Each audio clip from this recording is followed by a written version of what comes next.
Assalamu alaikum guys, welcome to my another new video.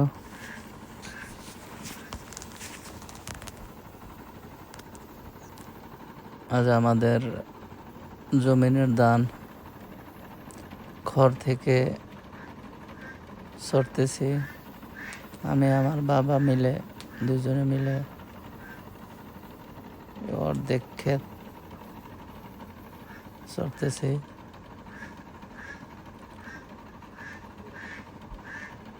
এগুলোর মধ্যে অনেক কষ্ট, তারপরও করতে হবে। কৃষিকাজের ভিতরে যেমন কষ্ট আছে, আবার লাভ হইলে এই কষ্টটা বোঝা যায় না। লাভ না হইলে কষ্টটা খুব খারাপ লাগে, অনেক কষ্ট লাগে। আলহামদুলিল্লাহ ভালোই ধান হয়েছে মোটামুটি। আপনারা তো দেখছেনই কি পরিমাণে দ্বিতীয়বার পানি এসে ধানের জমিনের এক পাশে পানির নিচে ডুবে গেছিল। তাতে অনেক ক্ষতি হয়েছে জমিনের। তারপরও যা হয়েছে তাতে শুকরিয়া আদায় করতে হবে। মোটামুটি ভালোই হয়েছে। এক পাশে এই পাশের ধানগুলো, উত্তর পাশের ধানগুলো ভালো হয়েছে, এগুলো বেরিয়েতেছে। দক্ষিণ পাশে খারাপ হয়েছে, ওইগুলো পানিতে নিচে চলে গেছিলো, তার জন্য পানির নিচে ডুবে গেছিল, তার জন্য খারাপ হয়েছে। ভিডিওটা দেখতে থাকো।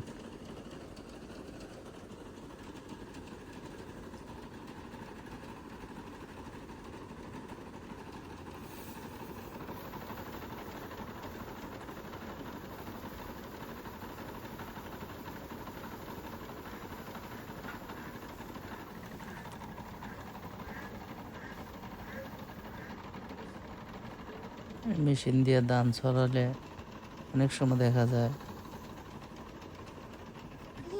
হাতে থেকে খড় টান মেরে এটার ভিতরে চলে যায়, তখন ছেড়ে দিতে হয়, না হলে নিজে আক্রান্ত হইতে হয় বা নিজে ব্যথা পাইতে হয় ধরে রাখলে। তার জন্য এটার মাঝে রিক্সও আছে, রিক্সের মাধ্যমেই করতে হয়।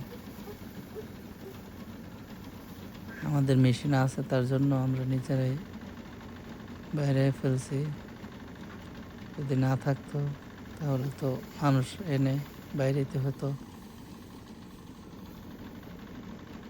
সব মিলিয়ে ভালোই। দেখতে পাচ্ছেন কুয়াশা। ওই দিন সকাল সকাল ধানগুলা সরছিলাম, চারপাশে অন্ধকার ছিল, কুয়াশা।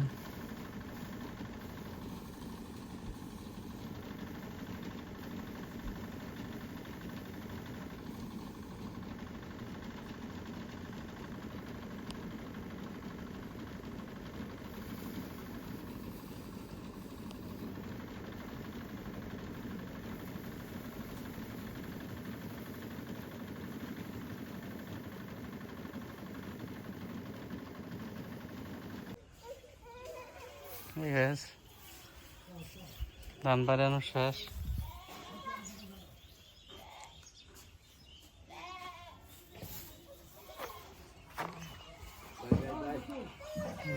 আলহামদুলিল্লাহ ভালোই ধান উঠছে।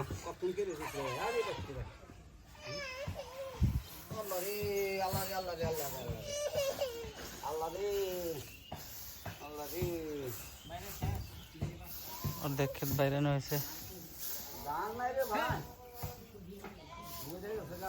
Thanks for watching.